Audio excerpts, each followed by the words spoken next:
Alright, maybe building a keyboard is not directly related to game development or design, but I promise that one day I'm going to code or do something, and that keyboard will be used to do so.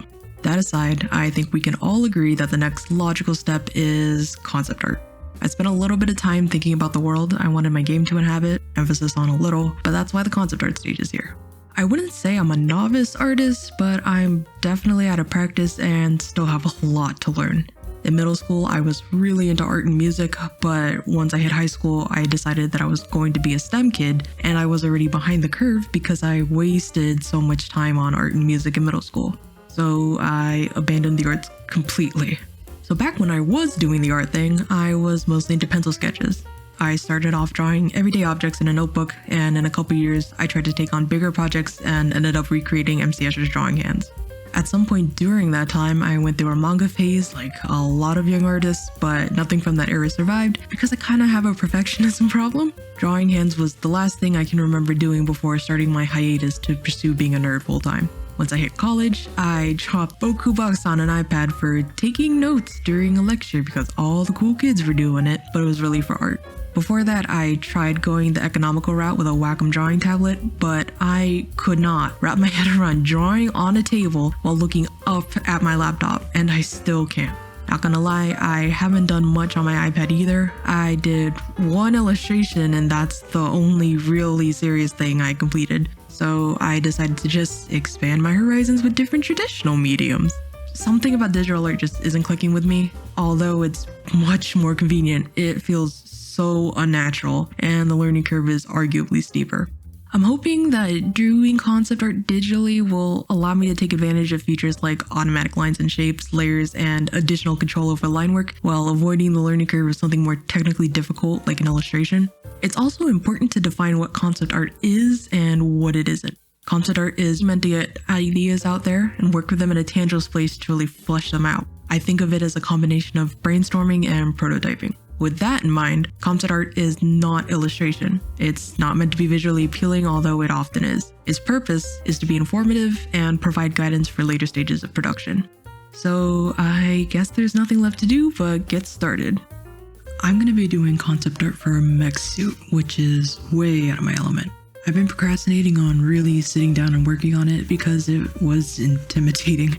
I watched a couple of videos from a proper artist, Chroma Moma, and they helped me formulate a good enough plan to finally take the leap and get started.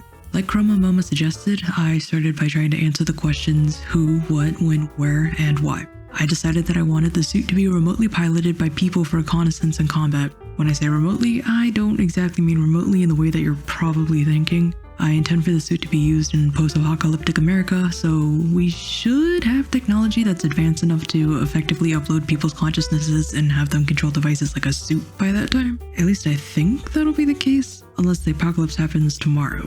Okay, yes, I know, I cheated. I'm so sorry. I didn't like doing it either, but the thing is I am very inexperienced with drawing human figures, and right now is not the time for me to learn. I can go back and learn that, but for the sake of this video, I'm just tracing over my reference. So I took a screenshot from the app mannequin. It's basically just a digital opposable figure. It's not going to be extremely accurate, but it at least gets proportions down. So I went over that and used it as my skeleton to start designing the actual suit. This took a lot of brain power. Like, I've never designed anything like this before, so trying to figure out all the different joints, what kinds of joints it would need for different types of movement, it really worked my brain. And this time lapse does not show how long I sat there staring and then staring down at my body going, how does this work? So once I finished up with that, I brought in a second reference. I have a really hard time staring at multiple references at the same time and not getting overwhelmed. So I brought in the next reference, saw some things that really didn't make sense with my previous reference, so I went back and fixed that. I started working on parts of the suit that allow for more than just mechanical movements, allow for things to actually happen, for things to get powered. I figured I'd just model it off of normal human musculature. I'm telling you, man, this layers feature really came through, and being able to change the opacity of entire layers, it's just amazing for drafting, and I absolutely love it. Once I finished with that layer, I went and copied and pasted my thumbnail, I guess if you want to call it that. This was so I can start adding a little bit more detail. I just need a little more detail so that forms and shapes made more sense to me in my head. And then I brought in a third reference to see if I could refine my joint design. I did not go to school to be an engineer. I went to school to be a mathematician, and I'm not a mathematician. So this design is going to be neither creative or innovative, nor is it going to be feasible in real life. But I'm just going to try and design something that's somewhat believable. Once I've done that, I'm going in and blocking in some colors, once again just to make things a little bit more intelligible, and I'm done, at least with this part. I had ideas for specific parts and I just didn't want to lose my thoughts. I didn't bother including me trying to establish my base layer because I didn't want to make you sit through all of that. It definitely doesn't seem like much at this point, but at least I'll have something to start with when I finally go in and model everything. Okay, I can handle doing this kind of digital art. I'll be the first to admit that I'm a little too lazy for my own good, as we saw in that keyboard video. Essentially, I'm saying I was willing to sit there for 5 hours lubing switches, but I drew the line at getting up to get a band-aid. So I'm happy to say that the convenience copying, pasting, and layers provided made this process far more enjoyable and saved me a lot of time. I'm still gonna procrastinate on learning how to do illustrations digitally, but maybe I'll get to it sooner rather than later. Maybe later on in this game dev series, I'll go back and do some illustrations once I've finalized designs and done some modeling. Fair warning, we're going to be shifting gears in the next few videos to not art. I'm planning on working in Blender and a game engine. Plus, I'm probably going to need to play some video games for research purposes, so there's that.